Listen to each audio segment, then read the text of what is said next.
The NHL.com writers have submitted their voting and what they're expecting to be the final three and the winner of the Hart Trophy this season in the NHL. And before we get this going, let's talk about the Hart Trophy. It is the trophy awarded annually to the player judged most valuable to their team. Now keep that in mind. Their final three consist of Leon Draisaitl, David Pasternak, and Nathan Mackinnon. I think there's a big snub in here. We're going to get to it, but let's dissect these three players that are in the final three, who are very good players. Do not get me wrong, played very well this season. But let's start with Leon Draisaitl. Be honest. If I told you right this very second, I told you 3 weeks ago, I told you a month ago, I told you going into playoffs, who is more important to the Edmonton Oilers? Who would you rather have this very second going into playoffs? Connor McDavid or Leon Draisaitl? I'm still taking McDavid. Draisaitl had a fantastic year. Draisaitl an even better year last year, you could argue, dropping 50 goals. But that being said, when you talk about the Hart, you're talking about the player most valuable to their team. If you can afford to, if you're debating which one means more if we were to lose him, I don't think you give him the Hart. It shouldn't be that difficult to decide which one's the most valuable player on your team per se for this said trophy. Again, we'll bring up, the Ted Lindsay. That is the most outstanding player award. Outstanding season. He deserves every single bit of the Ted Lindsay. There's no question about it. Leon Draisaitl played fantastic this season. You want to call him the most outstanding player of the season? Sure, let's do it. But when you look from a most valuable to a team standpoint, I don't think you go down that same route here. Pretty well this generation's version of Crosby and Malkin. Malkin, a one-time Hart winner. That one time he won the Hart was when Crosby was out for 3/4 of the season. There was no question he was the most valuable player of that team that season. If he struggled with no Crosby, good luck to Pittsburgh going throughout that season. But instead, he played very well. He came up to it and he carried the team. He played fantastic that year. McDavid missed, a handful of games this season. I think they went 3-2-2, so 3-4 if you want to count losses as losses like every other sport does. They went 3-4, negative record without Connor McDavid on the ice this season, but Leon Draisaitl was there. I don't think that's enough. I think it's one of those things, if you go and prepare for those playoffs, who's getting a top D pair? You got McDavid and Draisaitl on two separate lines. Who's getting the most attention, McDavid or Draisaitl? That should be the answer to who wins the Hart, period. David Pasternak, again, outstanding player. Man, the things this guy's been doing since he's came into the league year after year, he just seems to be getting better and better. He's nasty out there. But again, he played with one of, if not the best line in hockey alongside Marchand and Bergeron this year. Two guys that have been bringing this team to playoffs night in and night out before Pasta ever came around. This team's been a playoff team through and through. Pasternak's as elite gets.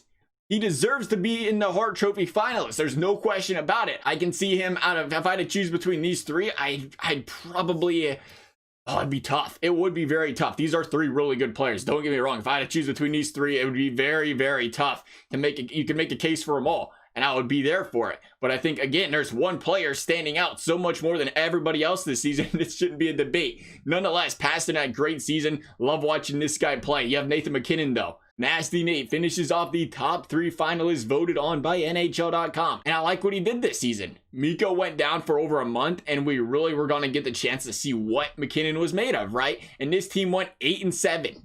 8-7-1. He put up 20 points in that span. This is a team, though, that at the end of the day went out and won double the amount of games they lost this season. So when Mikko went down, they were a 500 club.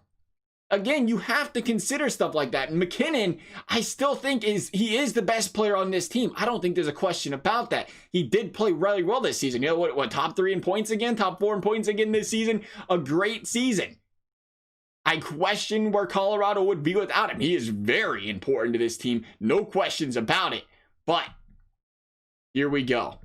Let's talk about the snub right here of this list. And if this is a final list, I tell you what, it'd be a shame not to see this guy not win the Hart Trophy, let alone not make the final three. That's Artemi Panarin.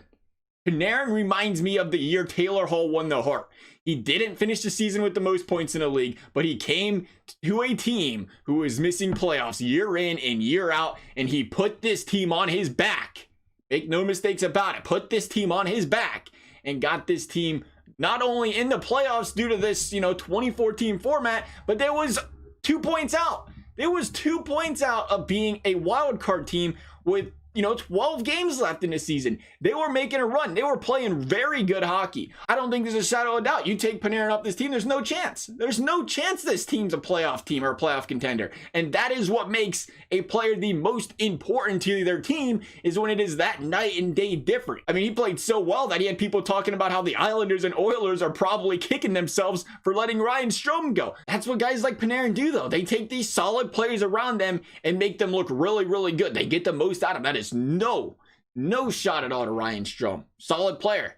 But you put Panarin with him, and Panarin makes him that much better. But we shall go down the road of statistics here for Artemi Panarin. Artemi finished the season tied for third in the league with 95 points on 32 goals, 63 assists. And this stat right here tells it all for me. I'm usually pretty anti plus minus, understanding how it can, to an extent, be looked at as a team statistic. Panarin had the highest plus minus, though, amongst forwards in the league at a plus 36 on a team outside of playoffs. The New York Rangers, as a team, finished the season with a goal differential of plus 11 during even strength. Do the math there. That team, when Panarin was off the ice, had a minus 25 goal differential at even strength. It's unbelievable.